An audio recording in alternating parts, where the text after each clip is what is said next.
প্রিয় লিসেনার্স, আসসালামু আলাইকুম। চলুন আজকের এপিসোডের প্রথম ঘটনায় চলে যাই। প্রথম যে ঘটনাটি আপনাদের সাথে শেয়ার করব, এই ঘটনাটি আমাদেরকে পাঠিয়েছেন অন্তর মাহমুদ ভাই। ওনার বাড়ি মুন্সিগঞ্জ জেলার টঙ্গীবাড়ি উপজেলার আউটশাহী ইউনিয়নের আউটশাহী গ্রামে। তবে ঘটনাটি ওনার সাথে ঘটেনি, ঘটনাটি ঘটেছে ওনারই খুব কাছের বন্ধু নাদিম শেখের সাথে। নাদিম শেখের বাড়িও কিন্তু এই আউটশাহী গ্রামেই, একই গ্রামেই। ওনাদের দুইজনের বাসার মধ্যবর্তী দূরত্ব পায়ে হেঁটে সর্বোচ্চ 5 মিনিট। তো নাদিম শেখের সাথে যে ঘটনাটি ঘটেছে, চলুন সেই ঘটনায় চলে যাই। ঘটনাটির সময়কাল 2012। তখন এই নাদিম শেখ এসএসসি পরীক্ষার্থী। দুপুর 2টোর সময় হঠাৎ করেই মোবাইল ফোনে একটি কল আসে যে পাশের গ্রামে তার যে ছোট খালার বাসা, সেখানে তার যে খালাতো বোন, বয়স 10 থেকে 11 মাস হবে, সে পানিতে পড়ে মারা গেছে, তাও বালতিতে রাখা সামান্য পানিতে পড়ে। সবাই অবাক হয়ে যায়, এটা কীভাবে সম্ভব?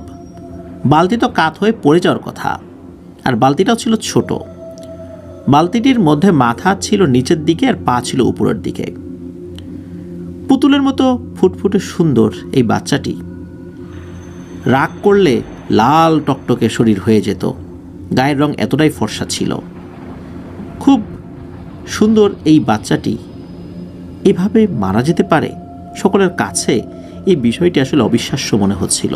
তারপরও আল্লাহর ডাক আসলে, ছোট হোক বড় হোক, যে যেই পদেই থাক, কেউ তো রক্ষা করতে পারবে না, আল্লাহর ডাকে সাড়া দিতেই হবে। ওনারা দ্রুত সেখানে চলে গেলেন। গিয়ে দেখলেন খালামণি অজ্ঞান হয়ে বিছানায় শুয়ে আছেন। বাড়িতে কান্নার রোল চলছে। খালু নিস্তব্ধ হয়ে আছেন, কোনো রকম কথা বলছেন না কারোর সাথে। কিছু বলে সান্ত্বনা দেওয়ার মতো ভাষা কারোরই ছিল না। খালামণির যখন একটু জ্ঞান ফেরে, সাথে সাথে কান্না শুরু করে দেন, আবার কিছুক্ষণ পর অজ্ঞান হয়ে যান। যখনই জ্ঞান ফেরে তখনই উনি বলেন যে, মা, তুমি আমাকে বলছিলে না এই অবস্থায় কাউকে কখনো ভিক্ষা দিবা না? আমি তো শুনি নাই কথা। আজ সকাল 11টার দিকে এক মহিলা আমার কাছে ভিক্ষা চাইতে আসছে, আর আমি দিয়ে দিছি। ওই মহিলারূপী পিশাচটা আমার মেয়েকে নিয়ে গেছে। তো এই কথা বলছে, কান্নাকাটি করছে, আবার অজ্ঞান হয়ে যাচ্ছে। আসলে যে নানু ওখানে ছিলেন, উনি সবাইকে বলছিলেন যে যদি বাড়িতে এরকম ছোট বাচ্চা থাকে, অথবা কেউ যদি অন্তঃসত্ত্বা হয়, এই অবস্থাতে কোনো ভিক্ষুক যদি ভিক্ষা চায়, সে যতই দরিদ্র হোক, যদি বলে আল্লাহর ওয়াস্তে আমাকে সাহায্য করেন বা আল্লাহর ওয়াস্তে ভিক্ষা দেন, তাহলে শুধু দিতে হবে, তা না হলে কিছু দেয়া যাবে না। যদি কিছু দেয়া হয়, তাহলে অধিকাংশ ক্ষেত্রেই এই জিনিসগুলো দুষ্টু পিশাচ হওয়ার সম্ভাবনা বেশি, আর তখন ওই পরিবারের শিশু সন্তানকে ওরা মেরে ফেলে। এই ঘটনাটি ওখানে ঘটেছিল। দুপুর বেলা বাচ্চাটি মারা যায়, অথচ 11টার দিকে, মানে বেলা 11টার দিকে ওই মহিলাকে সে ভিক্ষা দিয়েছিল। মহিলাটির আচার আচরণ সন্দেহজনক ছিল। এখন অনেকেই তো ভিক্ষা চায়, সবার আচার আচরণ তো সন্দেহজনক নয়। তবে কিছু কিছু সময় আমাদেরকে খুব খেয়াল রাখতে হবে, এটাই নানু সবাইকে বলছিলেন, পরামর্শ দিচ্ছিলেন। এদিকে বাড়িতে তো আসলে শোকের মাতম চলছে। এই যে নাদিম শেখদের যে বাড়ি আর ওনার খালার যে বাড়ি, এর মধ্যবর্তী দূরত্ব 1 কিলোমিটার পথ। আর নানুদের বাসা মূলত কাছেই ছিল, তবে নানা নানি থাকতেন হচ্ছে পোস্তগোলা, শ্যামপুরের একটা বাসায় আর কি। তো যাই হোক, বাড়িতে তো অনেক মেহমান চলে আসছে। বিকাল নাগাদ দাফন কাফন শেষ হয়ে যায়। তখন এই যে নাদিম শেখ আর ওনার আম্মু, এই দুইজন বলে যান যে আমরা বাসায় যাচ্ছি, রাতের বেলা তোমাদের সবার জন্য খাবার নিয়ে আসবো। তো এই বলে ওনারা ওখান থেকে বেরিয়ে যান। তবে ওই বাসায় এই নাদিম শেখের ছোট 2 বোন এবং ওনার আব্বু থেকে যান। বাড়িতে ফেরত এসে রান্না শেষ করতে করতে রাত প্রায় 9টা বেজে যায়। প্রায় 25 জনের খাবার মাটির চুলায় রান্না করা বেশ কষ্টসাধ্য বিষয়ই বটে। এমনিতে সবারই মন ভালো নাই, একটু বেশি দেরি হয়ে গেছিল রান্না করতে করতে। এরপর নাদিম শেখ ভাই এবং ওনার আম্মু খাবার নিয়ে রওনা দেন। হাতে কোনো চার্জার লাইট নেওয়া হয় নাই, কারণ ওনাদের বাসার রাস্তা তো আসলে খুব ভালো, সমস্যা নাই, আর সবসময় রিক্সা চলে, যার কারণে চার্জার লাইট নেওয়ার প্রয়োজনীয়তা বোধ করেন নাই। আর ওই সময় এই নাদিম শেখ ভাই নোকিয়ার একটা বাটন ফোন ব্যবহার করতেন। ওটারও কিন্তু ওই যে টর্চ লাইটের মতো একটা লাইট, ফ্ল্যাশ লাইট রয়েছে আর কি, ওটা দিয়েও পথ চলা যায়, এই কারণেই আসলে চার্জার লাইট নেওয়ার প্রয়োজন মনে করেন নাই।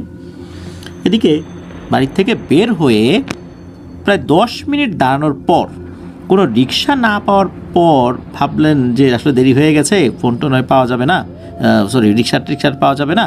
তখন ফোনের ছোট্ট লাইটটা জ্বালিয়ে পায়ে হাঁটা শুরু করেছেন এই নাদিম শেখ আর ওনার আম্মু। অল্প অল্প জ্যোৎস্না ছিল আর কি, পাকা রাস্তা, তাই কোনো সমস্যা হচ্ছিল না হাঁটতে। আর পায়ে চালিত রিক্সা যেগুলো থাকে আর কি, ওর নিচ দিকে হারিকেন থাকে, তো এরকম রিক্সা আসলে দূর থেকে আসলেও বোঝা যেত আর কি, তবে ওরকম রিক্সা ওই সময় আসছিল না। এদিকে নাদিম শেখ ভাইয়ের হাতে ছিল ইলিশ মাছ ভাজা আর কই মাছের রান্না করা তরকারি, আর ভাতের বাটিটা ছিল অন্য জায়গায়, তবে এই ভাতের বাটির ওজনটাই বেশি ছিল, অনেক লোকের ভাত ছিল তো এই জন্য। আর নাদিম শেখ ভাই একটু জোরে জোরেই হাঁটছিলেন। ওনার আম্মুর হাতে ছিল শুধু রান্না করা ডাল। এদিকে নাদিম শেখ ভাইয়ের ফোনের লাইটটা অর্ধেক রাস্তা মোটামুটি আসার পর বন্ধ হয়ে যায়, কারণ চার্জ শেষ। এদিকে উনি একটু তাড়াতাড়ি হেঁটে হেঁটে একটু বেশি এগিয়ে ফেলেছেন। ওনার আম্মু ওনার থেকে বেশ পিছনে পড়ে গেছেন।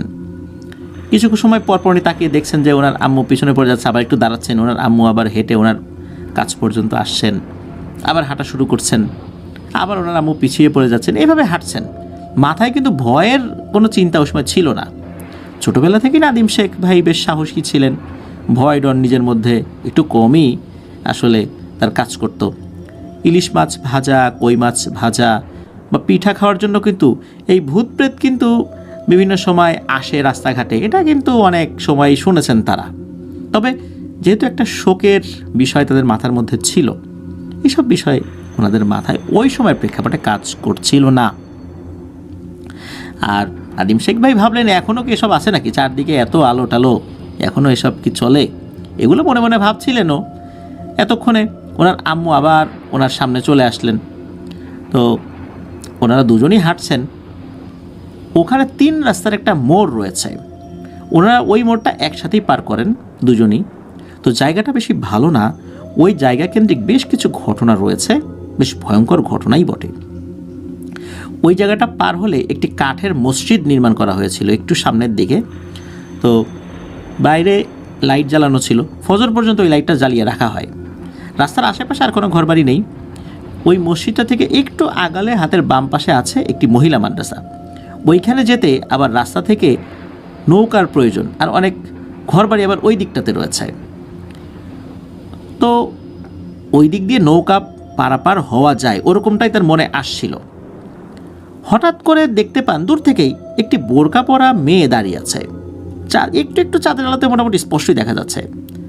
15 থেকে 20 হাত দূরে এই নাদিম শেখ ভাই দাঁড়ালেন। ওনার আম্মু তখন ওনার থেকে প্রায় 10 হাত পেছনে ছিলেন। উনিও আস্তে আস্তে হেঁটে নাদিম শেখ ভাইয়ের কাছে এসে দাঁড়ালেন। এমন সময় উনি দেখতে পেলেন যে ওই মেয়েটা মনে হচ্ছে আস্তে আস্তে মিলিয়ে যাচ্ছে। কারণ কি? কারণ হলো বাজারের দিক থেকে একটা রিক্সার হারিকেনের আলো তাদের কাছে আসছিল। যখন একটু বেশি কাছে আসলো মনে হলো ওইখানে কেউই ছিল না। তখন নাদিম শেখ ভাই মনে করলেন হয়তো তার মনের ভুল ছিল, সে কোনো নৌকায় উঠে গেছে। এরই মধ্যে ওনার আম্মু কাছে আসলো, এসে বললেন কি রে, বেশি কষ্ট হচ্ছে নাকি, তাহলে এগুলো কয়েকটা আমার কাছে দে। তখন নাদিম শেখ ভাই বললেন না, আমার হাতেই থাক, সমস্যা নাই, আমরা তো এসেই পড়ছি, সমস্যা নেই, একটা নৌকায় উঠে যাব। তখন নাদিম শেখ ভাইয়ের মা বলছেন নৌকায় উঠবি মানে, নৌকা তুই কোত্থেকে পেলি, আর এখানে নৌকা তো চলে না, নৌকা আগে চলতো, এখন তো অনেক আগে এগুলো বন্ধ হয়ে গেছে, দেখ না এখানে তো একটা কাঠের ব্রিজ হয়ে গেছে, নৌকা তো চলাচল করে না এখানে। তখন নাদিম শেখ ভাইয়ের মনে হলো আরে এতক্ষণ আমি কিসের চিন্তার মধ্যে ছিলাম, আসলেই তো এখানে একটা কাঠের ব্রিজ আছে, এখানে তো কোনো নৌকা এখন চলে না। তখন উনি আরেকটু ভালো করে খেয়াল করলেন যে কাঠের ব্রিজটার নিচে কিন্তু অনেক ঘন কচুরিপানা রয়েছে, সেখানে নৌকা চলার কোনো অবস্থাই নাই। এদিকে আরও একটি ব্যাপার ওনার আম্মু জানালেন, সেটা হলো যে বেশ কিছু বছর আগে এই যে মহিলা মাদ্রাসা, এই মহিলা মাদ্রাসার কাছে একটি মেয়ে গলায় ফাঁস দিয়ে সুইসাইড করেছিল। এরপর থেকেই নাকি এই ব্রিজের এখানে একটি বোরকা পরা মেয়েকে দেখা যায় রাতের বেলা। কেউ দেখে ভয়ও কিন্তু পেয়েছে, আবার কেউ দেখে কাছে যাওয়ার পর হঠাৎ করে দেখেছে যে অবয়বটা মিলিয়ে গেছে। উনি কিন্তু ওই মেয়েটার কথা বলেছিল তার মাকে যে আমি এরকম একটা মেয়েকে এখানে দেখলাম, এখন আর দেখি না। এর প্রেক্ষাপটে ওনার মা ওনাকে এই বিষয়টা বলেছিলেন। ওনার মা বললেন যে তোর এত তাড়াতাড়ি হেঁটে আসা উচিত নেই, আমার সাথে আস্তে আস্তে হাঁটতি। তো যাই হোক, ওনারা আর কোনো সমস্যা ছাড়াই সেই খালার বাসায় পৌঁছে যান। খালার বাসায় পৌঁছার পর এই বিষয়টা ওনার মা অন্যদেরকে অবহিত করেন। তখন সবাই বেশ বকাঝকাই করেন যে এইভাবে আসা তো মানে ঠিক হয়নি। কারণ হচ্ছে দুজন একসাথে আসলে এই বিষয়টা হয়তো বা দেখতো না। যাই হোক, ওদিকে কি হয়, ওই যে খালামণি যার বাচ্চাটা মারা গেছে তাকে অনেকটা জোর করে কিছুটা খাবার খাওয়ানো হয়। এরপর খালামণি বললেন যে কিভাবে ওনার বাচ্চাটা মারা গিয়েছিলেন। উনি বললেন যে ওই বাচ্চার জন্য ছোট একটা বালতিতে অল্প পানি এনেছিলেন শরীর মোছাবেন বলে, আর ফিডার খাওয়াবেন এই জন্য। আর বাচ্চাটা ঘুমিয়েছিল, এই জন্য বাচ্চাটাকে আর উঠান নাই। ওই বালতিটা এনে উনি ওই খাটের পাশে রেখেছিলেন। এরপর উনি চিন্তা করলেন যে বাচ্চাটা ঘুমাচ্ছে, যাই আমি আর একটা কাজ সেরে আসি। অল্প সময়ের জন্য কাজ সেরে এসেই উনি দেখেন বাচ্চাটা বিছানার উপর নাই, বাচ্চাটার পা দেখা যাচ্ছে বালতির ভেতর থেকে উপরের দিকে উঠে আছে। উনি দৌড়ে এসে দেখেন এই অবস্থা। বাচ্চাটা বিছানা থেকে গড়িয়ে গড়িয়ে নিচে পড়ে গিয়েছিল। তখন মাথাটা বালতির ভেতরে ঢুকে যায়। বালতির ভিতরে যেহেতু পানি ছিল, বাচ্চাটার বের হতে পারেনি। কিন্তু সবাই এই বিষয়টা মেলাতে পারে না, বাচ্চা গড়িয়ে গড়িয়ে যদি বালতির উপর পড়েও যায়, এটা যে ছোট বালতি, তাতে বাচ্চার আঘাতে এই বালতিটা কাত হয়ে পড়ে যাওয়ার কথা। কোনোভাবেই এই বাচ্চা পড়ে যাওয়ার পর বাচ্চার লোড এই বালতি রাখার কথা না। বালতিটা তো বড়ও না, ছোট বালতি একদমই। যে কোনো টোকা লাগলেই বালতিটা পড়ে যাবে। যদিও বা পানি ছিল, বালতি একটু ভার ছিল, তারপরও ওই বাচ্চার যেই ওজন, সেই ওজনের আঘাত যদি ওই বালতিতে লাগে, তাতে কোনোভাবেই এই বালতিটা সোজা হয়ে দাঁড়িয়ে থাকার কথা না। যাই হোক, সবাই বুঝতে পেরেছিলেন আসলে কেন এটা হয়েছে। উপস্থিত সবাই খাওয়া দাওয়া শেষ করেন। আর খালামণির বাসায় তখন অনেক মেহমান আসছিলেন। পর্যাপ্ত থাকার জায়গা না থাকায় এই নাদিম শেখ ভাই সবার কাছ থেকে বিদায় নিয়ে বাড়ির দিকে রওনা দেন। ওনার মা ওখানেই থেকে যান। সবাই যেতে নিষেধ করেছিলেন, তবু ওনার বাসা আসলে খুব তো দূরে ছিল না, এই জন্য রওনা দিয়েছিলেন। বাসা থেকে যখন রওনা দিয়ে বাজারের দিকে আসলেন, তখন রাত 11টা ছুঁই ছুঁই। বাজারে দোকান খোলা পেলে ম্যাচ বক্স কিনে নিয়ে যাবেন এটা ভেবেছেন, কিন্তু বাজারে এসে দেখেন একটা দোকানও খোলা নেই। 10 মিনিটের মতো দাঁড়িয়েছিলেন রিক্সার জন্য, কারণ উনি জানতেন ওনাদের এলাকার মোবারক কাকা নামে একজন আছে, উনি রাত 12টা-1টা পর্যন্ত রিক্সা চালান। ঢাকাগামী বা বেশি রাতের যাত্রীদের তিনি বাড়িতে পৌঁছে দিতেন। রিক্সা না পেয়ে বাড়ির উদ্দেশ্যে হেঁটেই রওনা দিলেন। নিকষ কালো অন্ধকারের মধ্যে নিজের মতো করে হাঁটতে লাগলেন। এদিকে মোবাইলের চার্জ তো শেষ হয়ে গেছে, লাইটও বন্ধ হয়ে গেছে। মহিলা মাদ্রাসার সামনে আসার পর হঠাৎ করে ওনার শরীরটা ভার ভার অনুভব করতে লাগলেন। যদিও বা ওখানে উনি ভয়ঙ্কর কিছু দেখেন নাই, বা ওই বোরকা পরা ওই অবয়বটা উনি দেখেনও নাই, তবে সেই মেয়েটার কথা মনে পড়েছিল। এই কারণে হয়তো বা মনের মধ্যে একটু ভয় উকি দিয়েছিল, যার কারণে শরীর ভার হয়ে গিয়েছিল। নিজের হাঁটার গতিটা বাড়িয়ে দিয়েছিলেন। হাঁটতে হাঁটতে এসে পড়লেন সেই 3 রাস্তার মোড়ের টিনের মসজিদের সামনে। মসজিদটা কিন্তু এখন আর সেই টিনের মসজিদ নাই, এখন পাকা করা হয়েছে, বড় করা হয়েছে।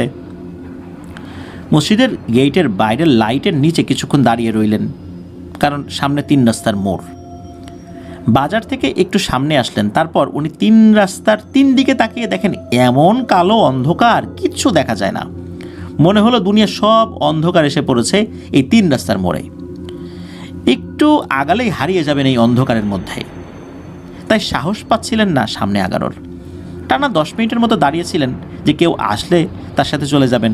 এদিকে কল দিয়ে যে কাউকে আসতে বলবেন সে অবস্থাও ছিল না, মোবাইল তো বন্ধ হয়ে গেছে। এর মধ্যে মনে পড়ে গেল ছোটবেলার শোনা সেই 3 রাস্তার মোড়ের ঘটনা। কেউ না কেউ নাকি আগে সেখানে ভোগ দিত, তখন রাস্তা ছিল মাটির।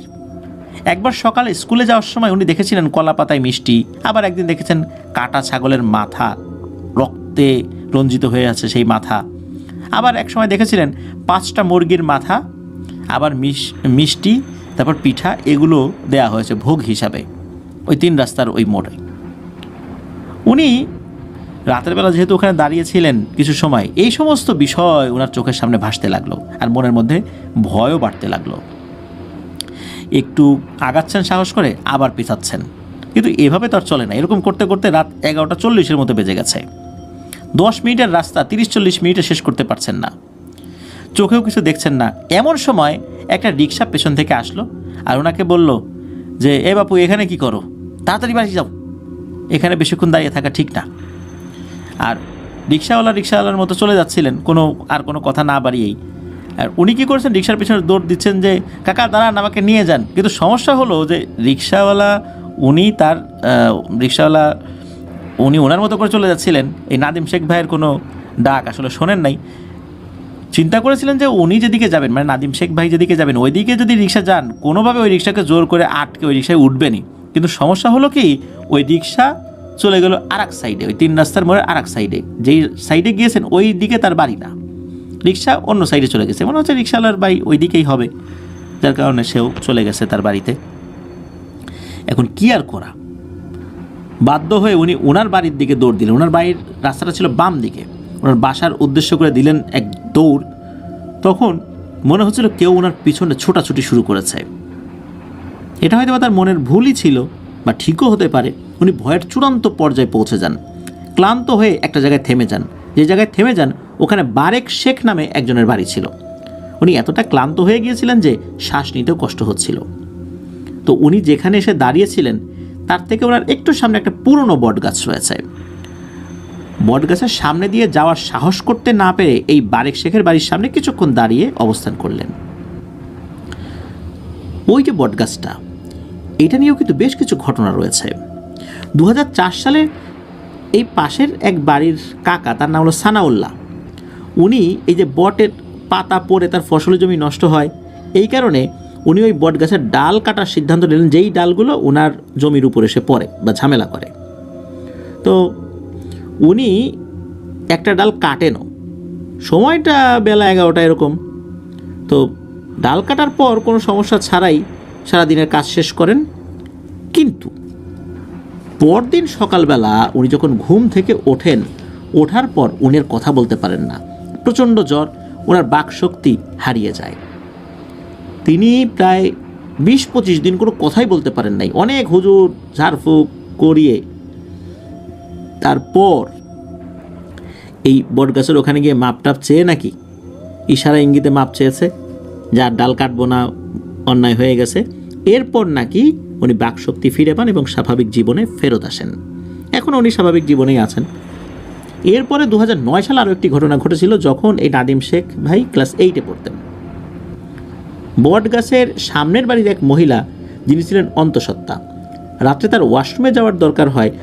তখন ওই বটগাছ থেকে কোনো একটি ভয়ঙ্কর জিন তার দিকে নজর দেয়। সকাল থেকে শুরু হয় তার অদ্ভুত আচরণ, হঠাৎ হাসি, হঠাৎ কান্না, এরকম চলে 3-4 দিন। তার এই আচরণে সবাই আন্দাজ করতে পারেন কোনো একটা সমস্যা হয়েছে। পরে মুন্সিগঞ্জের গজারিয়া চর থেকে এক নাম করা কবিরাজকে আনা হয় তাদের বাসায়। কবিরাজ এসে এশার নামাজের পর আসন বসায় সেই মহিলার বাড়িতে। তার উপর হাজির করা হয় সেই জিনকে। জিন হাজির হয়েই অকথ্য ভাষায় গালিগালাজ করতে থাকে কবিরাজকে এবং বলে যে, একে তো আমি শেষ করেই ফেলবো। এবং সেই জিনটা বলে, আমরা 7 ভাই মিলে এখানে অনেক বছর থাকি। কবিরাজ জানতে পারেন এই 7 জনের মধ্যে ওই জিনটাই সবার ছোট, আর তার বয়স 700 বছরেরও বেশি। জিন কোনোভাবে এই মহিলাকে ছেড়ে যেতে রাজি হয় না। এখন কবিরাজ জোর করে কোনো কিছু করতেও পারছেন না, কারণ জিনটা ওই মহিলার উপরেই আসর করেছিল, আর মহিলা ছিলেন অন্তঃসত্ত্বা, যদি বাচ্চার কোনো ক্ষতি হয় এই জন্য। বিভিন্নভাবে বোঝানোর পর সেই জিনটা তাকে ছেড়ে যেতে রাজি হয়। জিন কথা দেয় সে বাচ্চার কোনো ক্ষতি করবে না, কিন্তু যাওয়ার আগে 5 ধরনের 5 কেজি মিষ্টি, 7 ধরনের 7টি ফল দিয়ে তাকে ভোগ দিতে হবে। কবিরাজ তার কথায় সম্মতি দিলে জিন চলে যায়। কবিরাজের কথা অনুযায়ী ওই দিন রাত 12টায় বট গাছের নিচে 5 ধরনের 5 কেজি মিষ্টি, মানে 1 কেজি করে 5 কেজি মিষ্টি আর 7 রকমের 7টি ফল দিয়ে আসা হয়। এটা যখনই একজন দিয়ে এসেছে সাথে সাথেই নাকি ওই মহিলা চোখ বন্ধ করে ওই বটগাছের দিকে হাঁটা শুরু করেছে তার ঘর থেকে, এবং ওই বটগাছের নিচে গিয়েই অচেতন হয়ে পড়ে যায়। বাড়ির মানুষজন তাকে ধরে বাসায় নিয়ে আসে। পরবর্তীতে কবিরাজ কিছু নিয়মকানুন বাতলিয়ে দেয় যে এইভাবে চলতে হবে। তো কবিরাজ ওই রাত্রেই চলে গিয়েছিলেন। তাকে থেকে যাওয়ার কথা বলা হলেও কবিরাজ বলেছিলেন যে যেই বাড়িতে চিকিৎসা করা হয়, বিশেষ করে জিন সংক্রান্ত চিকিৎসা করা হয়, সেই বাড়িতে তার থাকা নিষেধ। পরের দিন থেকে ওই মহিলা স্বাভাবিক আচরণ করে এবং এই কবিরাজকে ফোনে জানানো হলে কবিরাজ বলেন যে সেই জিনটা সেই ভোগ গ্রহণ করেছে। আবার আরেকটা ঘটনা 2009 সালের শেষ বা 2010 সালের শুরুর দিকে হবে। তো এক শ্রেণীর বেদের সম্প্রদায় যারা বিভিন্ন এলাকায় ঘুরে ঘুরে পাখি শিকার করে, তেমনি একটা বেদের দল রাস্তা দিয়ে হেঁটে যাওয়ার সময় সেই বটগাছ দেখে সেখানে দাঁড়িয়ে যায়। তো ওই বেদের দলের একজন লোক ওই বটগাছের দিকে হেঁটে যায়, তখন কিছু মানুষ তাকে নিষেধ করে। তখন ওই লোকটি জানায় সে বটগাছ থেকে আঠা সংগ্রহ করবে, অন্য কোনো কিছু করবে না। মূলত এই আঠা সে পাখি শিকারের কাজে ব্যবহার করবে। সবাই বেদেকে নিষেধ করে যে না, এটা করা যাবে না। সে জোরপূর্বক ওই বটগাছের কাছে যায় এবং সে বলে তার কোনো কিছুতেই ভয় নেই, কারণ তার কাছে তার সর্দারের দেয়া নাকি একটি তাবিজ রয়েছে। সেটা সবাইকে দেখায়, এই দেখো তাবিজ, এটা থাকলে আর কোনো ভয় নেই। তারপর সেই বেদে আঠা সংগ্রহ করতে উপরে উঠে যায় বটগাছের উপর। সময় তখন আনুমানিক 11:30 আর কি এরকম। তো বটগাছের উপরে উঠে ছুরি দিয়ে একটা ছোট গর্ত করেছে মাত্র, তখনই হঠাৎ চিৎকার দিয়ে গাছের পেছনের দিক থেকে পড়ে যায় সেই বেদের সদস্য। তার চিৎকার শুনে সবাই যখন তার কাছে যায় তখন সবাইকে উদ্দেশ্য করে বলতে থাকে, আমারে বাঁচান, আমারে খেয়ে ফেলবে। তখন সবাই তাকে উদ্দেশ্য করে বলে সে কী দেখেছে, কিসে তাকে খেয়ে ফেলবে। তখন সেই বেদের সদস্য জানায় গাছের উপরে সে ওই আঠা সংগ্রহ করার জন্য যখন গর্ত করছে তখন হঠাৎ করে সে শো শো আওয়াজ শুনতে পায়, যা সাধারণত সাপরা করে থাকে। আওয়াজ শুনে উপরের দিকে তাকালে সে দেখতে পায় বিরাট একটা সাপ। এটা কোনো অজগর সাপও না, কিন্তু এটাতে কী সাপ উনি বলতে পারেন না। এত বড় সাপ উনি জীবনে কখনো দেখেন নাই। সেই সাপটি বিশাল বড় হাঁ করে তার দিকে এগিয়ে আসছে, আর এটা দেখেই উনি পড়ে গিয়েছেন। সেই বেদে জানায় যে এই সাপটি আরেকটু হলেই তাকে খেয়ে ফেলতো। একটা বড় একটা গরু ওই সাপের মুখে নাকি অনায়াসেই ঢুকে যাবে, এমন একটা অবস্থা। পরে সবাই মিলে সেই বেদেকে মাথায় পানি ঢেলে শান্ত করে, আর সে সাথে আরও কয়েকজন মানুষকে নিয়ে ওই বটগাছের কাছে যায়। বটগাছের দিকে তাকিয়ে কান্নাকাটি করে ক্ষমা চায়। প্রায় 1 ঘন্টা ধরে সে মাপটাপ চায়। এরপর সে তার সাথে থাকা ব্যাগ নিয়ে হাঁটা শুরু করে এবং যাওয়ার আগে সবাইকে উদ্দেশ্য করে বলে যায় এই বটগাছে ভয়ানক কিছুর বসবাস রয়েছে, কেউ যেন এই গাছ না কাটে, এমনকি ডালপালাও না কাটে। বটগাছ সম্পর্কে আরও অনেক ঘটনা রয়েছে, যেমন ওই বটগাছের পূর্ব পাশের বাড়ির এক মহিলা, সঙ্গত কারণ তার নামটি বলা হলো না, উনি এখনও প্রতিদিন সেই বটগাছের নিচে মোমবাতি চালান সন্ধ্যার সময়। সেই মহিলা কোথাও ঘুরতে বা বেড়াতে যান না, এমনকি কারোর সাথে খুব একটা মেশেনও না। নিজের পরিবারের সদস্য ছাড়া কারোর সাথে খুব একটা কথাও বলেন না। সারাদিন নিজের বাসায় থাকেন, নামাজ পড়েন, আর প্রতিদিন সন্ধ্যা ওই বটগাছের নিচে মোমবাতি চালান। তাকে কিছু জিজ্ঞেস করলে উনি কিছু বলতে চান না, শুধু বলেন এই কাজ না করলে নাকি তার অনেক সমস্যা হবে। তো এরকম কথা বলেন আর কি। তো ওই যে বারেক শেখ যিনি, তো তার বাড়ির সামনে দাঁড়িয়ে ওই বটগাছ রিলেটেড এই সমস্ত ঘটনা মাথায় আসছে। এদিকে ভয়ে তার পা একদম জমে যাচ্ছে, যদিও বা তখনও উনি ভয়ের কিছু দেখেন নাই, কিন্তু ভয়ের এই বিষয়গুলো তার ভিতরে কাজ করছিল।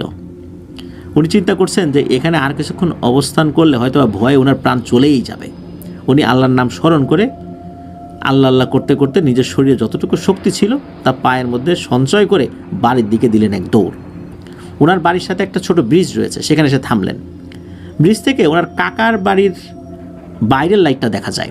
এটা দেখে কিছুটা স্বস্তির নিঃশ্বাস ফেলেন এবং এরপর নিজের বাসায় ফেরেন। ভয় কিন্তু তখনও পুরোপুরি কমেনি ওনার পরিবার তখন খালার বাসায়, তাই কী পরিমাণ ভয় পেয়েছেন আসলে কাউকে বলতেও পারেন নাই।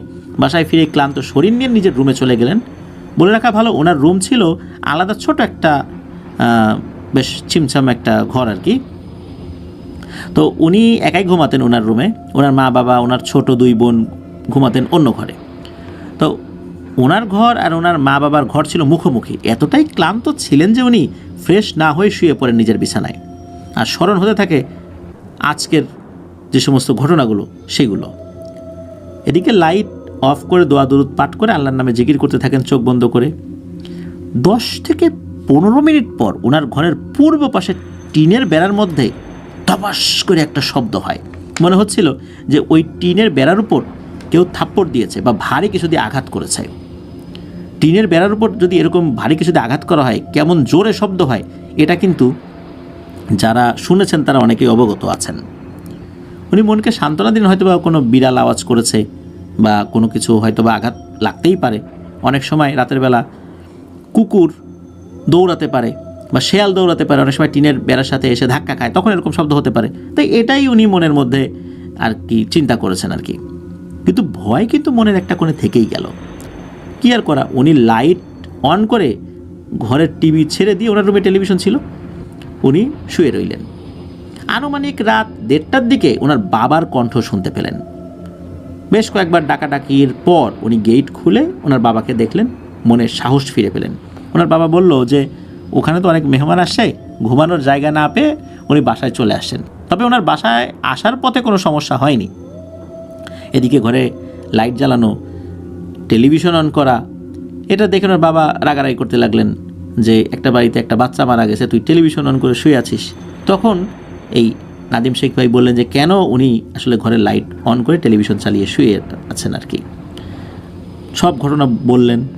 এটা শোনার পর ওনার বাবা ওনাকে সান্ত্বনা দিলেন এবং কিছু দোয়া পরে ওনার মাথায় ফু দিলেন, বললেন যে কোনো সমস্যা নাই, যা ঘুমা। এদিকে যেহেতু মারাত্মক ভয় পেয়েছেন, নাদিম শেখ ভাই বললেন যে বাবা তুমি আজকে আমার সাথেই ঘুমাও, আমার ভয় লাগছে, একা একা থাকতে পারবো না। তখন দুইজনই একই বিছানায় শুয়ে পড়লেন। দুইজনই প্রায় ঘুম ঘুম ভাব। হঠাৎ করে সেই টিনের বেড়ায় আবার সেই বিকট আওয়াজ, তবে এবার আওয়াজ যেন দ্বিগুণ। ভয়ে ওনার বাবা এবং উনি দুজনেই বিছানায় উঠে বসেন, সাথে সাথে ঘরের লাইট অন করে দেন। ওনার বাবার মুখের দিকে তাকিয়ে বুঝতে পারলেন যে ওনার বাবাও বেশ ভয় পেয়েছেন। তারপর সারা রাত লাইট অন করে টিভি চালিয়ে বিছানায় নিদ্রাহীনভাবে ওনারা দুজনই বসেছিলেন। একটা সময় ফজরের আজানের আওয়াজ কানে ভেসে আসে, আর এরপরই ফজরের নামাজটা ঘরেই পড়ে দুজনই ঘুমিয়ে পড়েন। সকালবেলা ওনার হালকা জ্বর এবং 2-3 বার বমি হয়েছিল। তারপর ওই এলাকার মসজিদের একজন হুজুরকে সাথে নিয়ে আসেন ওনার বাবা। তো এত রাত্রে একা বাসায় ফেরার কারণে হুজুর বেশ একটু রাগী করেন যে এই দিক দিয়ে এইভাবে চলাচল করা উচিত নয়, বেশ সমস্যা হয় অনেকেরই। তো যাই হোক, হুজুর ঝাড়ফুঁক করে দেন এবং পানি পড়া দেন এবং 7 দিন নিয়মিত খেতে বলেন। হুজুরের কথা মতো 7 দিন পানি পড়া খেয়েছেন, তবে আলহামদুলিল্লাহ 3 দিনের মধ্যে উনি পুরোপুরি সুস্থ হয়ে গিয়েছিলেন। তো এটি ছিল ঘটনা। প্রিয় লিসেনার্স, আসলে এই ঘটনার একটি যে ব্যাপার সেটি হচ্ছে যে কোনো বাড়িতে যদি ছোট বাচ্চা থাকে অথবা কেউ গর্ভাবস্থায় থাকেন, তাহলে স্বপ্নের মধ্যে যদি কেউ কোনো কিছু চায় যে একটা নারকেল দে, ডাব দে, তাহলে এই জিনিসগুলো নাকি দেওয়া উচিত নয়। এরকম অনেকগুলো ঘটনার মধ্যেই আমরা এর প্রমাণ পেয়েছি। এছাড়া বাড়িতে কিন্তু কোনো লোক এসে এরকম ভিক্ষাও চাইতে পারে। ধরুন ঢাকা শহরের ফ্ল্যাট বাসা, সেখানে ভিক্ষুক আসলে প্রবেশ করার সুযোগ নেই। সেখানে যদি কেউ কলিং বেল চেপে হঠাৎ করে ভিক্ষা চায়, বিষয়টা কিন্তু অস্বাভাবিকই বটে। আর একটা বিষয়, স্বপ্নের মধ্যে যদি এই ধরনের ঘটনা ঘটে, মনে রাখবেন এই ধরনের ঘটনা যখন ঘটে তখন ওই স্বপ্নটা বাস্তবের মতো মনে হয় এবং স্বপ্নের ওই অংশের উপর মানুষের পূর্ণ নিয়ন্ত্রণ থাকে। অবচেতন মনেই যে দেখছে বিষয়টা এরকম না, আপনি চাইলে সেটা দিতেও পারেন, নাও দিতে পারেন, এরকম পূর্ণ নিয়ন্ত্রণ কিন্তু থাকে। যার কারণে এই ধরনের স্বপ্ন যদি কেউ দেখেন খুব সাবধান। এই জন্য ঘুমানোর সময় আল্লাহুম্মা বিসমিকা আমুতু আহিয়া এটা বলে ঘুমাতে হয়। সেই সাথে অন্যান্য যে দোয়া, আয়াতুল কুরসি, সূরা বাকারার শেষ কয়েকটি আয়াত, আমানার রসুলু থেকে শুরু করে নিয়ে শেষ পর্যন্ত, তারপর 4 কুল পরে শরীরে ফু দিতে হয়। তাহলে এই ধরনের ঘটনাগুলো ঘটার সম্ভাবনা অনেকটাই কমে যায়। প্রিয় লিসেনার্স, এটি ছিল ঘটনা। চলুন আমরা চলে যাব আমাদের পরবর্তী আরও বেশ কিছু ঘটনায়। প্রিয় লিসেনার্স, এবার যার ঘটনায় যাব তার নাম নুসাইবা। এই নুসাইবা আপু উনি বেশ কয়েকটি ঘটনা আমাদেরকে পাঠিয়েছেন। সবচাইতে আমাদের ভালো লেগেছে এই জিনিসটা চিন্তা করে, এই নুসাইবা আপুর আম্মু সমতা বেগম উনি নিজেই রেকর্ড করে একটি ঘটনা পাঠিয়েছেন। উনি আমাদের চ্যানেলের নিয়মিত একজন শ্রোতা। উনি রান্না সহ অন্যান্য কাজের ফাঁকে আমাদের সব ঘটনাই শুনে থাকেন। চলুন নুসাইবা আপুর ঘটনায় চলে যাই।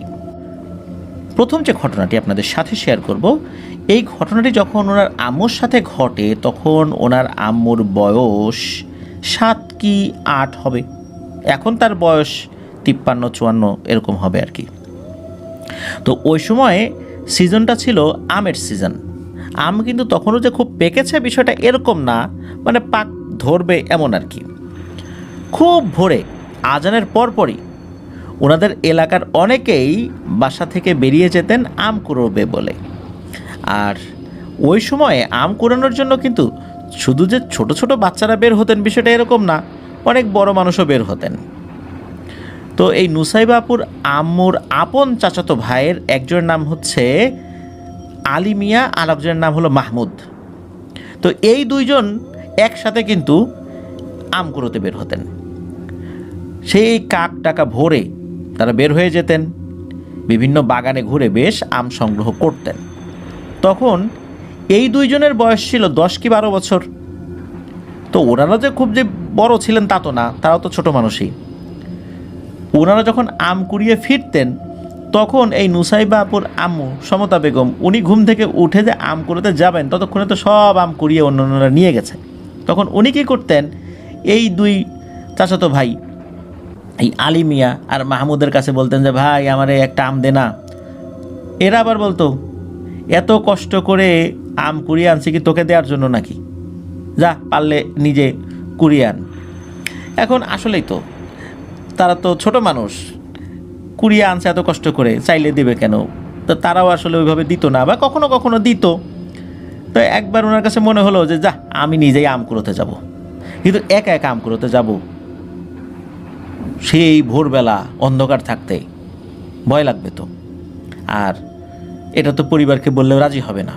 তখন এই যে দুই চাচাতো ভাইকে বলছে যে ভাই তোমরা যখন যাবা আমাকে ডাক দিও, আমি তোমাদের সাথে যাব, তাহলে তো তোমার কাছে আম চাওয়া লাগে না। তো তারাও চিন্তা করছে ভালোই তো, ওকে ডাক দেবো, আমাদের সাথে গেলে তো ভালো, প্রতিদিন আম কুড়ায় আনি আর ও চায় আমাদের কাছে। তো ওর মতো করে আম কুড়ালো, সমস্যা কী। তো যখন বলছেন যে ঠিক আছে তোকে ডাকবো নিয়ে যাব, তখন তো এই নুসাইবা আপুর আম্মু সমতা বেগম বেশ খুশি। ওই রাত্রে উনি আর ঘুমাতেই পারছেন না খুশিতে, খালি এপাশ ওপাশ করছেন কখন ভোর হবে, কখন এই আলী মিয়া ভাই আর মাহমুদ ভাই ডাক দিবেন। উনি সারা রাত ঘুমাতেই পারেন নাই, কেন ঘুমিয়ে পড়লেই কখন যেন এসে ডাক দেয়। এই জন্য উনি সারা রাত একরকম জেগেই ছিলেন। একটা সময় ওনার হালকা ঘুম চলেও আসে, কতক্ষণ আর জেগে থাকা যায়। হঠাৎ করে মনে হলো এই যে মাহমুদ ভাই ওনাকে ডাকছেন, তাই সমতা ওঠ ওঠ। উনি তো লাফ দিয়ে উঠে গেছেন, এই ডাকের অপেক্ষায় তো ছিলেন। তখন উনি কী করেছেন, একটা বড় কাপড় মাথার উপরে বেঁধে ফেলছেন, এই কারণে যে অনেকটা হিজাবের মতো বেঁধে ফেলছেন আর কি, যাতে করে ওইটার মধ্যে অনেক আম ওর ভিতরে ঢুকিয়ে একটা ঝোলার মতো করা যায় আর কি। এই জন্য উনি ওইটা ওরকম মাথার সাথে পেঁচিয়ে বাইরে বের হয়ে গেছেন। এদিকে উনি যখন দরজা খুলে বাইরে বের হয়েছে তখন দেখেন যে মাহমুদ ভাই দরজার ওই পাশে দাঁড়িয়ে আছে। এদিকে নুসাইবা আপুর আম্মু তো পা টিপে টিপে বের হয়েছেন আর ওনার পিছনে পিছনে হাঁটছেন। ওখানে কিন্তু আলী ভাই ছিল না, কিন্তু দুই ভাই কিন্তু সবসময় একসাথেই আম কুড়োতে যেতেন। এই ব্যাপারটা দেখে উনি প্রশ্ন করেন যে মাহমুদ ভাই তুমি একা কেন, আলী মিয়া ভাই কোথায়? কিন্তু এই প্রশ্নের কোনো উত্তর দিচ্ছেন না মাহমুদ ভাই। তো নুসাইবা আপুর আম্মু বারবার জিজ্ঞেস করতেই থাকে, কিন্তু সে কোনো কথা বলে না। একটা পর্যায়ে ওই যে মাহমুদ ভাই যিনি, উনি রাগ করে ধমক দিয়ে বলছেন এই স্যামরি চুপ থাক, এত কথা কোষ কি জন্যে। এই ধমক খেয়ে উনি একদম চুপ। চিন্তা করছেন যে না বাবু আর বেশি ঘাটানোর দরকার নাই, এরে এমনি যে আমাকে ডাক দিয়ে নিয়ে যাচ্ছে এটাই বেশি, এখন আবার বেশি প্রশ্ন করতে গেলে শেষে বলবে যে যা তুই বাড়ি যা, তোর আম করানোর দরকার না, আমি একাই যাচ্ছি। সারা রাত না ঘুমায় এইভাবে বসেছিল আম কুড়াবে বলে, এখন যদি তাকে সাথে না নেয় তো উনি চুপ হয়ে যান একদম। এদিকে তার পিছনে পিছনে হাঁটতে হাঁটতে যাচ্ছেন। অন্ধকার থাকার কারণে নুসাইবাবুর আম্মু জায়গাটা খুব ভালোভাবে চিনতেও পারছিলেন না। তো উনি দেখলেন যে মাটিতে অনেক আম পড়ে আছে। ওনার আম্মু তো দেখে খুব খুশি, 8-9 বছর বয়স বা 7-8 বছর বয়স, এতগুলো আম পেয়েছেন, এমনিতে তো আম আসলে কুড়াতে পারেন না। উনি কী করেছেন, ওই গলা আর মাথার উপর থেকে যে এই কাপড়টা ছিল ওটা খুলে ওর মধ্যে ওই আমগুলো ঢোকানো শুরু করেছেন। আবার ওই মাহমুদ ভাইয়ের দিকেও তাকাচ্ছেন যে সে কতটুকু দূরে চলে গেল আর কি। তো উনি দেখলেন যে ওই মাহমুদ ভাই বেশ খানিকটা দূরে চলে গেছে, ওই অন্ধকারেই দেখছেন আর কি, যতটুকু দেখা যায়। তো উনি আবার ওই মাহমুদ ভাইয়ের পেছন পেছন দৌড়াচ্ছেন আর কি। এমন করতে করতে এই নুসাইবাপুর আম্মু যে কত দূর গেছেন উনি নিজেও জানেন না। একটা ব্যাপার এই নুসাইবাপুর আম্মু খেয়াল করলেন যে এই যে মাহমুদ ভাই উনি কোনো আম কুড়াচ্ছেন না, উনি শুধু হাঁটছেন। আর ওনার আম্মুকে বলছেন, এই সামনে চল, ওখানে অনেক বড় পাকা পাকা আম পড়ে আছে। নুসাইবাপুর আম্মু বলছে, আরে তাই নাকি, চলো তাড়াতাড়ি চলো, কালকে সারাদিন আম খাবো, ভাতই খাবো না। তো এইরকম কথা বলতে বলতে নুসাইবাপুর আম্মু এই মাহমুদ ভাইয়ের পেছন পেছন যেতে থাকেন। হঠাৎ করেই ওনার আম্মুর নাকে নর্দমার খুব বিশ্রী গন্ধ আসে। ওনার আম্মু খেয়াল করেন আশেপাশে বেশ কয়েকটা ঝুলন্ত ওয়াশরুম আছে। আজ থেকে অনেক আগে তো এরকম ওয়াশরুম অনেক দেখা যেত, এখন খুব কম দেখা যায় এরকমটা আর কি, যেহেতু এটা স্বাস্থ্যসম্মত না। তখন ওনার আম্মু ওই মাহমুদ ভাইকে জিজ্ঞেস করে, এই মাহমুদ ভাই, আমার কোথায় নিয়ে আসছো, আম কোথায়, এখানে তো শুধু নর্দমা আর এই ওয়াশরুম, কি বাজে গন্ধ। এই কথা বলে ওই পেছন দিক থেকে ওই মাহমুদ ভাইয়ের পিঠের উপরে হাত দিয়েছেন। যেই না হাত দিয়েছেন তখন ওই অবয়বটা ঘুরে তাকায়, আর তখন নুসাইবাপুর আম্মু দেখতে পান ভয়ঙ্কর একটা দৃশ্য। এই জিনিসটার সমস্ত শরীর লোমে আবৃত, চেহারাটাও ভালো বোঝা যাচ্ছে না, মুখের উপরও বড় বড় লোম। আর তখন এই নুসাইবাপুর আম্মুর দিকে তাকিয়ে খুব বাজেভাবে হাসতে থাকে। উনি তো ছোট মানুষ, 7-8 বছর বয়স, তার কতটুকু বা সাহস, তারপরেও উনি প্রচণ্ড ভয় পেয়েছিলেন কিন্তু সাহস হারান নাই। উনি ওইখান থেকে একটা দৌড় দেন আর চিৎকার করতে থাকেন, বাঁচাও বাঁচাও, এরকম করে চিৎকার করতে থাকেন। উনি দৌড়াতে দৌড়াতে বাড়ির রাস্তা ধরেই বাড়িতে চলে আসছেন এবং বাড়িতে এসে দরজার উপর প্রচণ্ড জোরে থাপড় মারছেন আর কি। আর থাপড় মারতে মারতে বলছেন যে, আম্মা আম্মা দেখো, মাহমুদ ভাই মাহমুদ ভাই। আসলে উনি চিন্তা করেছেন যে মাহমুদ ভাইয়ের চেহারা এরকম হলো কীভাবে, এই জন্য আম্মা আম্মা দেখো, মাহমুদ ভাই এরকম বলতে বলতে উনি অজ্ঞান হয়ে গেছেন। আর এই যে উনি যে দৌড়ে আসছেন, উনি যে আমগুলো কুড়িয়েছেন, এই আম কিন্তু উনি ফেলে আসেন নাই, ওইগুলো নিয়েই দৌড়েছেন। যাই হোক, উনি অল্প সময় পরে অজ্ঞান হয়ে গেছেন। আর এই যে দরজার উপর ক্রমাগত শব্দ হচ্ছিল, এই শব্দে ঘরের লোকজন উঠে পড়ে, দরজা খুলে তাকে ঘরের ভিতরে নিয়ে যায়। ভেতর নেওয়ার পর তাকে জ্ঞান ফেরানো হয়। পরবর্তীতে দুপুরের দিকে জ্ঞান ফেরে। তখন উনি সব কথা বলতে থাকেন, কি হয়েছিল। বলছেন যে এই মাহমুদ ভাই আমাকে ডাক দিয়ে নিয়ে ওই নর্দমার ওই দিকে নামায় নিয়ে গেছিল। পরবর্তীতে যখন বাড়ির সব সদস্যরা খোঁজ খবর লাগালেন, তখন মাহমুদ ভাইয়ের মা উনি জানালেন যে আরে এই আলী মিয়ার তো গতকাল থেকে জ্বর, এই কারণে ওরা কেউই বের হয় নাই, আম কুড়াতে যাবে কিভাবে। এরপর আরও একটা অদ্ভুত ব্যাপার দেখা গেল।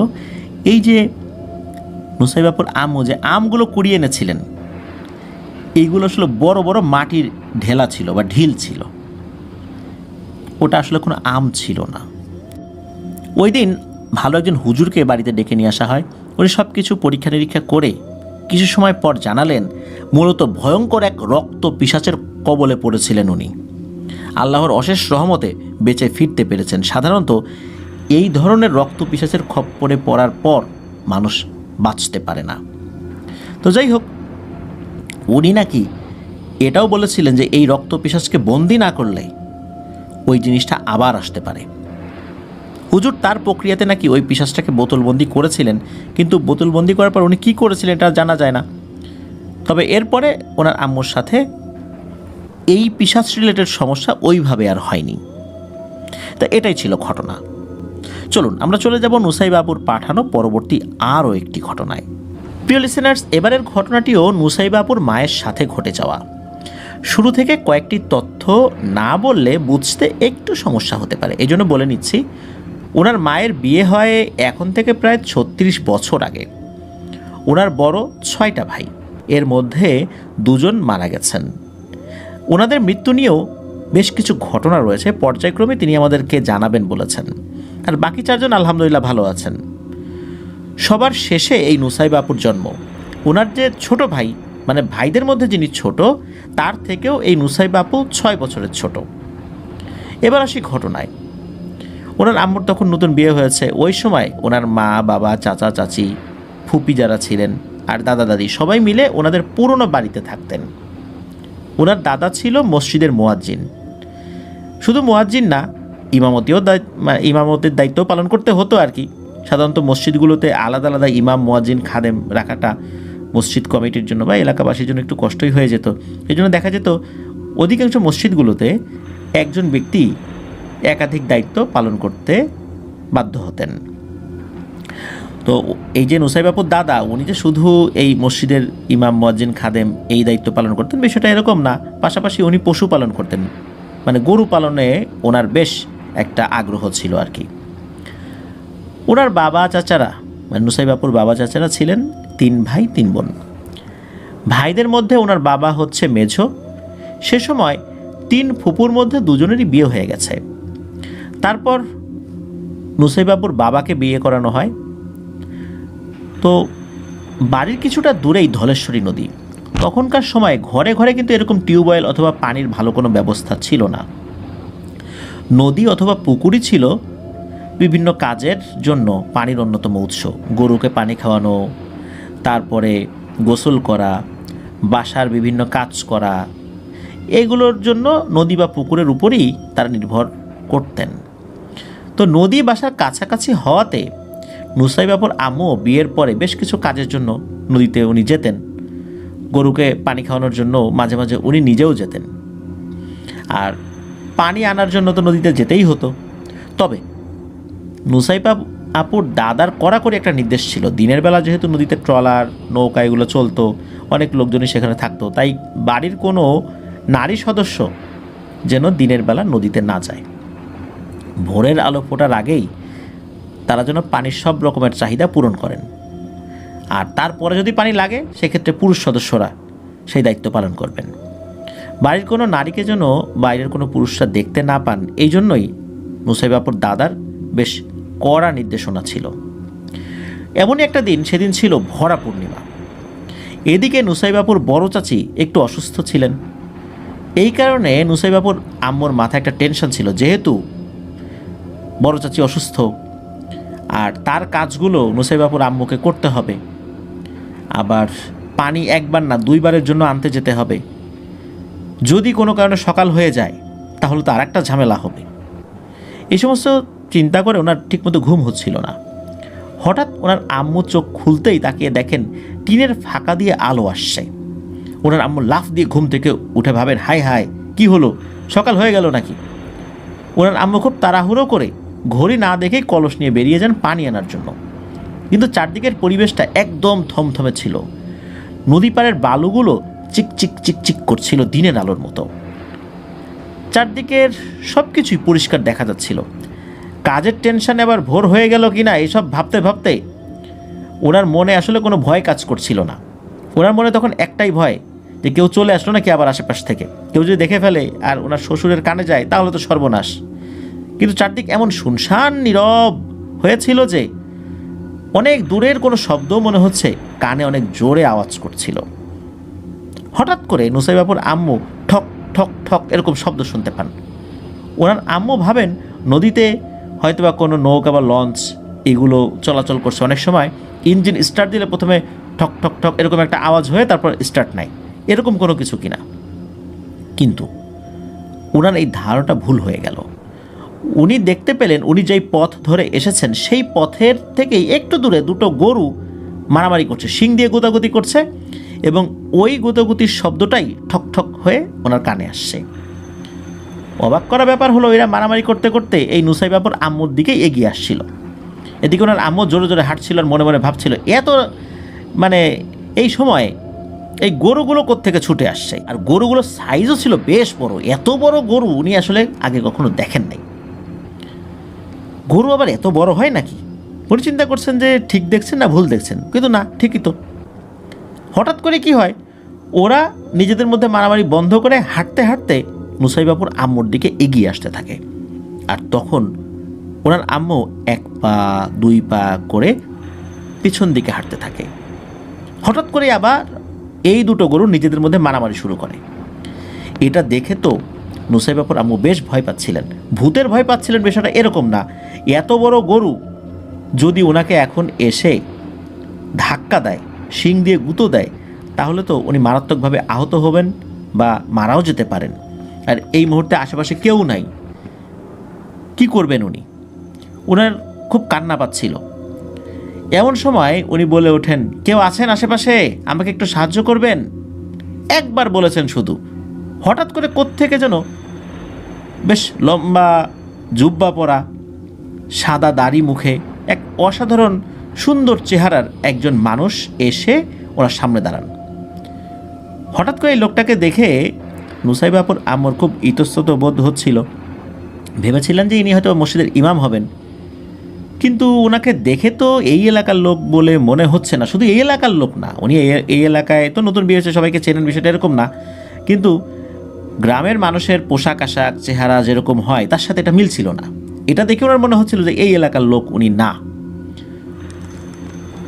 যাই হোক, লোকটা হঠাৎ করেই ওই গরুগুলোকে উদ্দেশ্য করে বলতে শুরু করলো, কিরে, হ্যাঁ, এই মেয়েটাকে একা পেয়ে এইভাবে ভয় দেখাচ্ছিস? তোরা আর ভালো হবি না কখনো? এই মেয়েটা কি তোদের কোনো ক্ষতি করেছে? কেন ওকে ভয় দেখানোর জন্য পিছু নিয়েছিস? আর এগুলো করে তোর লাভ কি? মানুষের ক্ষতি করে কোনো লাভ হবে? আল্লাহর ভয় নেই তোদের? কবে বুঝবি তোরা? হ্যাঁ, আল্লাহর সামনে কিন্তু এসব কাজের হিসাব দিতে হবে। যা, এখান থেকে চলে যা, আর এদেরকে ভয় দেখাতে আসবি না। এরপর কি হলো, ওই গরুগুলো মনে হলো এই মুরব্বী লোকের কথাটা শুনে আস্তে আস্তে শান্ত হয়ে হেঁটে চলে গেল। কোথায় যে চলে গেল এটা নুসাইবাপুর আম্মু বুঝতে পারেন নাই। এরপর লোকটা নুসাইবাপুর আম্মুকে বলল যে, মা, তুমি এত রাত্রে বের হয়েছো কেন? তোমাকে তো দেখে মনে হচ্ছে তুমি কোনো বাড়ির বউ। তখন নুসাইবাপুর আম্মু বললেন যে, চাচা, কোথায় এত রাত? এই তো এখনই সকাল হয়ে যাবে কিছুক্ষণের মধ্যেই। তখন ওই লোকটা বলল, মা, তুমি কি ঘড়ি দেখে বের হও নাই? তুমি জানো এখন রাত কয়টা বাজে? ফজরের আজান হতে এখনও অনেক দেরি। তুমি একটা বড় বিপদের মুখে পড়তে যাচ্ছিলা। আল্লাহর রহমতে আমি যদি সময় মতো না আসতাম তাহলে কিন্তু এরা তোমার বড় ক্ষতি করে ফেলতো। যাও, তাড়াতাড়ি বাসায় যাও, আর সময় বুঝে চলাফেরা করবা। যাও, দ্রুত বাসায় চলে যাও। তখন নুসাইবাপুর আম্মু ওনার প্রতি কৃতজ্ঞতা প্রকাশ করেন। এরপর উনি বাড়ির দিকে রওনা দেন।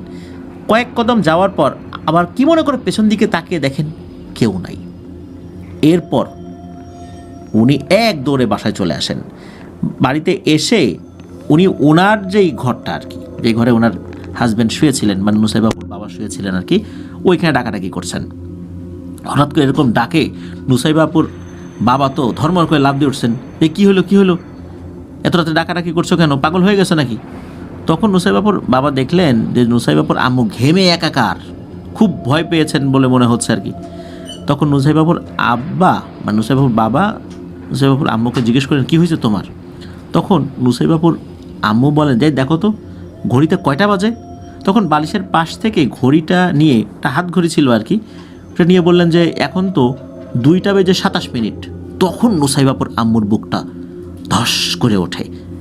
কারণ কি, যে উনি তো সকাল মনে করে বাইরে বের হয়েছিলেন, এত রাত এখন, এটা কিভাবে সম্ভব? আর ওই যে ওই মুরব্বী তো বলেছিলেন যে এখন অনেক রাত।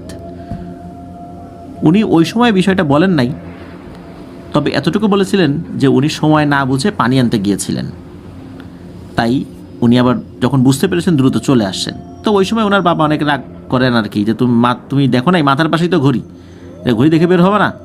আল্লাহ না করুক যদি বড় ধরনের কোনো বিপদ আপদ হতো। পরের দিন সকালবেলা মূলত এই ঘটনাটি বাড়ির সবাইকে খুলে বলেছিলেন। তো নুসাইবাপুর দাদা এই বিষয়টি জানার পর মসজিদের একজন ইমাম সাহেবকে বিষয়টি যখন বলেন, তখন ইমাম সাহেব বলেন, এই রাস্তায় দুটো দুষ্টু প্রকৃতির বদ জিন আছে, ওরা এই দিক দিয়ে চলাচল করে গভীর রাত্রে। তো মূলত পূর্ণিমা এবং অমাবস্যার রাতে চলাচল করে। গত রাতটা ছিল পূর্ণিমার রাত।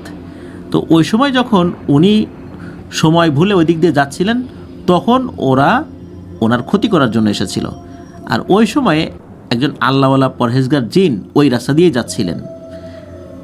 একটা নিরীহ মেয়েকে বিপদে পড়তে দেখে উনি এগিয়ে আসেন এবং ওদেরকে তাড়িয়ে দেন ওখান থেকে। যদি ওরা ভালো কথায় না যেত তাহলে ওই পরহেজগার জিনটা ওই দুটো জিনের উপর চড়াও হতেন। যেহেতু ওরা ভালোই ভালোই চলে গেছে, এই জন্য তার উপর আর চড়াও হন নাই। তো যাই হোক, উনি ঝাড়ফুঁক করে দেন।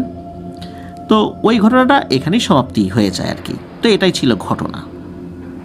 প্রিয় লিসেনার্স, আমার জন্য দোয়া করবেন, আমার পরিবারের জন্য দোয়া করবেন, আপনাদের জন্য দোয়া রইল, আপনাদের পরিবারের প্রত্যেকের জন্য দোয়া রইল। মহান আল্লাহ সুবহানাহু ওয়া তাআলা আমাদেরকে ভালো রাখুন, সুস্থ রাখুন, নিরাপদে রাখুন। আসসালামু আলাইকুম।